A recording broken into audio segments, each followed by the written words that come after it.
माँ लक्ष्मी। प्रेम से बोलिए वैभव लक्ष्मी माता की जय। आइए आज के वीडियो में हम वैभव लक्ष्मी व्रत कथा का श्रवण करेंगे। वैभव लक्ष्मी का व्रत शुक्रवार के दिन किया जाता है। शाम के समय वैभव लक्ष्मी माता का पूजा अर्चना करने के बाद व्रत कथा का श्रवण किया जाता है। बिना व्रत कथा के श्रवण के यह व्रत पूर्ण नहीं माना जाता है। तो आइए हम भी वैभव लक्ष्मी माता का ध्यान करते हुए सच्चे दिल से वैभव लक्ष्मी व्रत कथा का श्रवण करते हैं।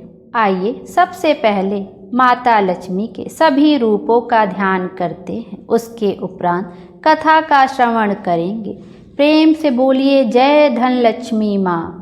प्रेम से बोलिए श्री गज लक्ष्मी माँ। प्रेम से बोलिए श्री अधिलक्ष्मी माँ। प्रेम से बोलिए श्री विजय लक्ष्मी माँ। प्रेम से बोलिए श्री ऐश्वर्य लक्ष्मी माँ। प्रेम से बोलिए श्री वीर लक्ष्मी माँ। प्रेम से बोलिए श्री धान्य लक्ष्मी माँ। प्रेम से बोलिए श्री संतान लक्ष्मी माता की जय। जय हो माता लक्ष्मी, आपकी जय हो। आइए अब कथा का श्रवण करते हैं। एक बड़ा शहर था। इस शहर में लाखों लोग रहते थे। पहले के जमाने के लोग साथ साथ रहते थे और एक दूसरे के काम आते थे। पर नए जमाने के लोगों का स्वरूप ही अलग सा है। सब अपने अपने काम में रत रहते हैं। किसी को किसी की परवाह नहीं। घर के सदस्यों को भी एक दूसरे की परवाह नहीं होती। भजन कीर्तन, भक्ति भाव, दया माया, परोपकार जैसे संस्कार कम हो गए हैं। शहर में बुराइयां बढ़ गई थी। शराब, जुआ, रेस, व्यभिचार, चोरी, डकैती वगैरह बहुत से गुनाह शहर में होते थे। कहावत है कि हजारों निराशा में एक अमर आशा छिपी हुई है। इसी तरह इतनी सारी बुराइयों के बावजूद शहर में कुछ अच्छे लोग भी रहते थे। ऐसे अच्छे लोगों में शीला और उनके पति की गृहस्थी मानी जाती थी। शीला धार्मिक प्रकृति की और संतोषी थी। उनका पति भी विवेकी और सुशील था। शीला और उनका पति ईमानदारी से जीते थे। वे किसी की बुराई करते ना थे और प्रभु भजन में अच्छी तरह समय व्यतीत कर रहे थे। उनकी गृहस्थी आदर्श गृहस्थी थी और शहर के लोग उनकी गृहस्थी की सराहना करते थे। शीला की गृहस्थी इसी तरह खुशी खुशी चल रही थी। पर कहा जाता है कि कर्म की गति अकल है। विधाता के लिखे लेख को कोई नहीं समझ सकता है।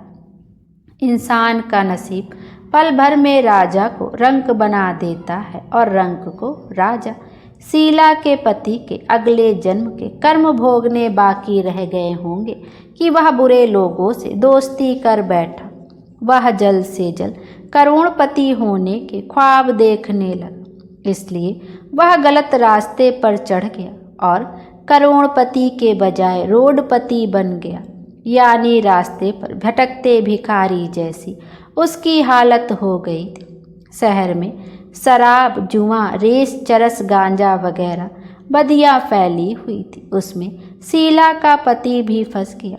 दोस्तों के साथ उसे भी शराब की आदत हो गई। जल्द से जल्द पैसा वाले बनने की लालच में दोस्तों के साथ रेस जुआ भी खेलने लगा। इस तरह बचाई हुई धनराशि, पत्नी के गहने, सब कुछ रेस जुए में गंवा दिया था। इसी तरह एक वक्त ऐसा भी था कि वह सुशील पत्नी शीला के साथ मजे में रहता था और प्रभु भजन में सुख शांति से वक्त व्यतीत करता था। उसके बजाय घर में दरिद्रता और भूखमरी फैल गई। सुख से खाने के बजाय 2 वक्त भोजन के लाले पड़ गए और शीला को पति की गालियां खाने का वक्त आया था। शीला सुशील और संस्कारी स्त्री थी। उसको पति के बर्ताव से बहुत दुख हुआ, किंतु वह भगवान पर भरोसा करके बड़ा दिल रखकर दुख सहने लगी। कहा जाता है कि सुख के पीछे दुख और दुख के पीछे सुख आता ही है, इसलिए दुख के बाद सुख आएगा ही। ऐसी श्रद्धा के साथ शीला प्रभु भक्ति में लीन रहने लगी। इस तरह शीला असहाय दुख सहते सहते प्रभु भक्ति में वक्त बिताने लगी। अचानक एक दिन दोपहर को उनके द्वार पर किसी ने दस्तक दी।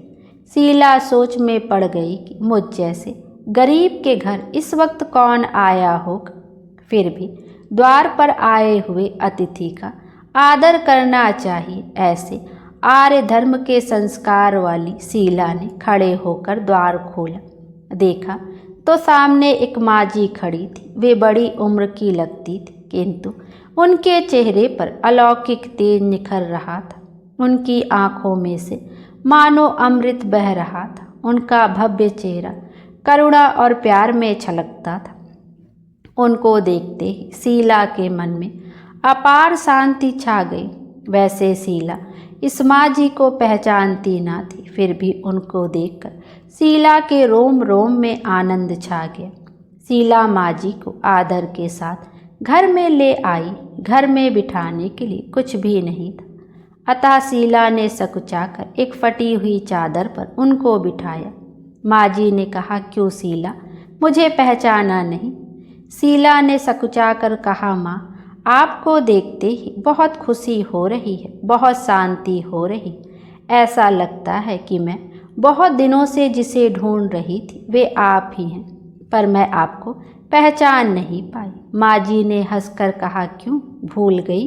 हर शुक्रवार को लक्ष्मी जी के मंदिर में भजन कीर्तन होते हैं, तब मैं भी वहाँ आती हूँ। वहाँ हर शुक्रवार को हम मिलते हैं। पति गलत रास्ते पर चढ़ गया, तब से शीला बहुत दुखी हो गई थी और दुख की मारी वह लक्ष्मी जी के मंदिर में भी नहीं जाती थी।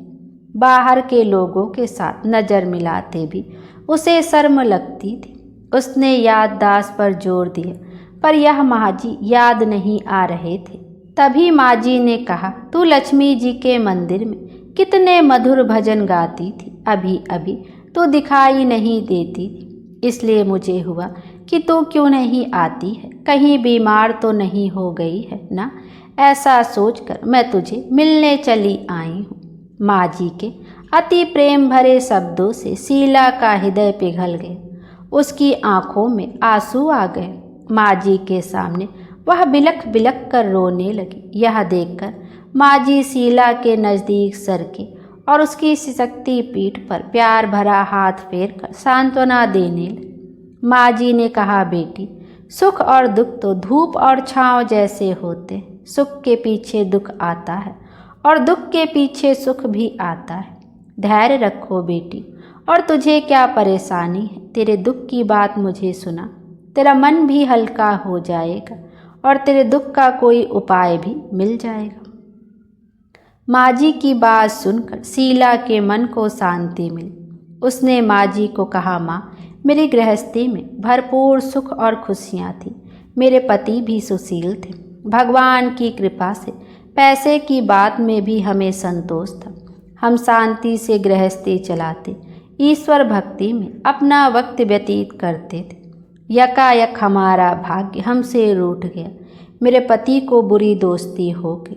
बुरी दोस्ती की वजह से वे शराब, जुआ, रेस, चरस, गांजा वगैरह खराब आदतों के शिकार हो गए और उन्होंने सब कुछ गंवा दिया और हम रास्ते के भिखारी जैसे बन गए। यह सुनकर माँ जी ने कहा, सुख के पीछे दुख और दुख के पीछे सुख आता ही रहता है। ऐसा भी कहा जाता है कि कर्म की गति न्यारी होती है। हर इंसान को अपने कर्म भुगतने ही पड़ते हैं, इसलिए तू चिंता मत कर। अब तो कर्म भुगत चुकी है, अब तुम्हारे सुख के दिन अवश्य आएंगे। तू तो माँ लक्ष्मी जी की भक्त है। माँ लक्ष्मी जी तो प्रेम और करुणा के अवतार हैं। वे अपने भक्तों पर हमेशा ममता रखती हैं। इसलिए तू धैर्य रख के माँ लक्ष्मी जी का व्रत कर, इससे सब कुछ ठीक हो जाएगा। माँ लक्ष्मी जी का व्रत करने की बात सुनकर शीला के चेहरे पर चमक आ गई। उसने पूछा, माँ, लक्ष्मी जी का व्रत कैसे किया जाता है? वह मुझे समझाइए, मैं यह व्रत अवश्य करूँगी। माँ जी ने कहा, बेटी, माँ लक्ष्मी जी का व्रत बहुत सरल है। उसे वरद लक्ष्मी व्रत या वैभव लक्ष्मी व्रत कहा जाता है। यह व्रत करने वाले की सब मनोकामना पूर्ण होती है। वह सुख संपत्ति और यश प्राप्त करता है।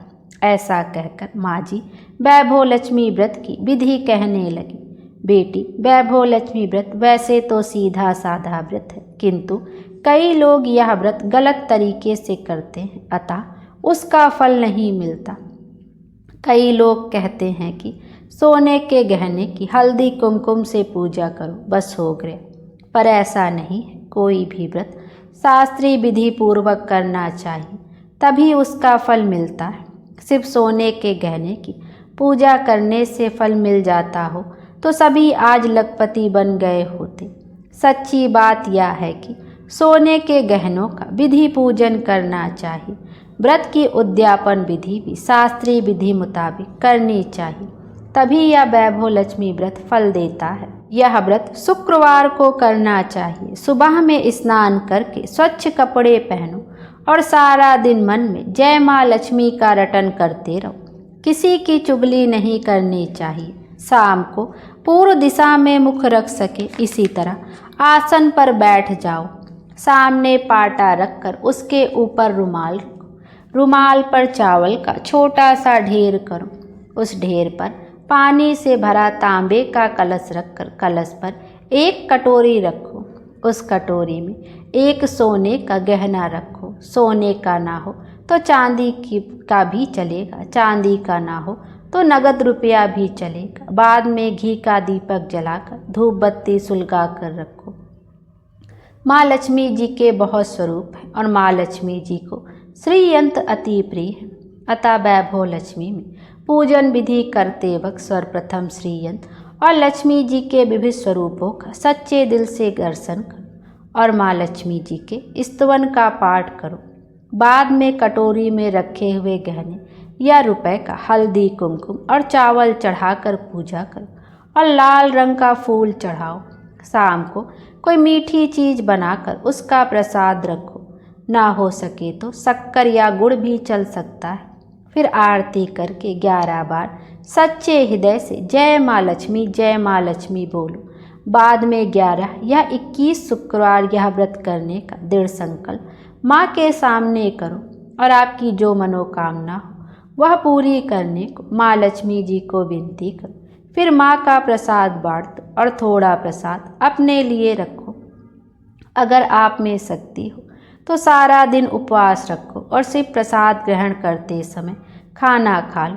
अगर थोड़ी शक्ति ना हो तो 2 बार भोजन कर सकते हो। बाद में कटोरी में रखा गहना या रुपया ले लो। कलश का पानी तुलसी क्यारे में डाल दो और चावल पक्षियों को डाल दो। इसी तरह शास्त्रीय विधि अनुसार व्रत करने से उसका फल अवश्य मिलता है।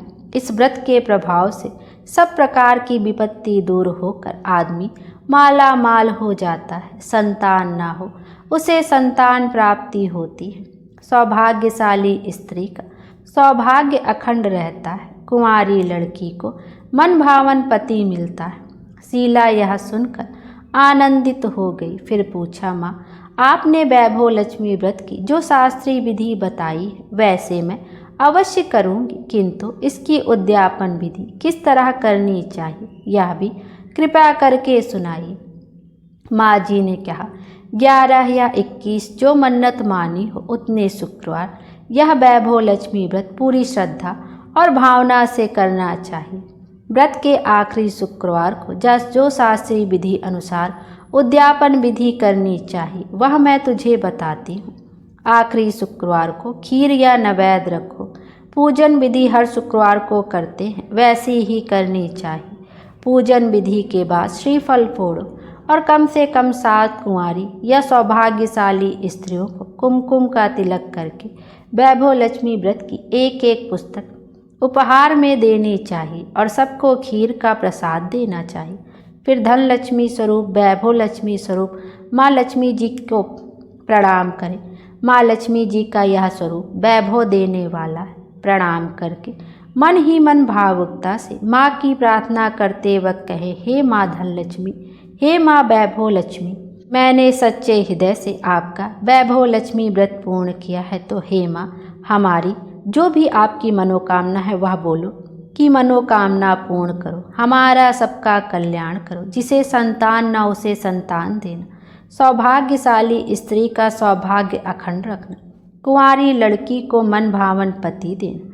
आपका यह चमत्कारी वैभव लक्ष्मी व्रत जो करे उन सब की विपत्ति दूर करना, सबको सुखी करना। हे माँ, आपकी महिमा अपरंपार है। प्रेम से बोलिए वैभव लक्ष्मी माता की जय।